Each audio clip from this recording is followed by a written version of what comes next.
napanood ako about yun sa virtual and real world. And I realized sa life natin that when we are sad, alone, or kaya ang dami nating problema sa buhay, gumagawa tayo ng paraan to escape in the real world.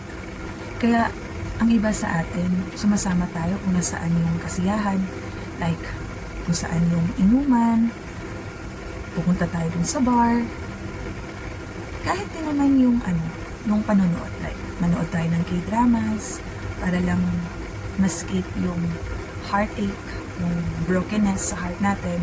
Yun ang ginagawa natin para makatakas tayo dun sa realidad ng buhay. Pero kahit ano pang gawin natin takas sa reality, dun at dun pa rin tayo babalik. Alam ko, nakakalungkot. Kasi ang gusto lang naman natin yung perfect world. Pero ito yung totoong mundo eh. Yung mundo, broken, imperfect, and corrupted. I just want to tell you this, that there is one who is really true and real. He's not just temporary. His love, His mercy, His grace, His faithfulness, His peace are eternal.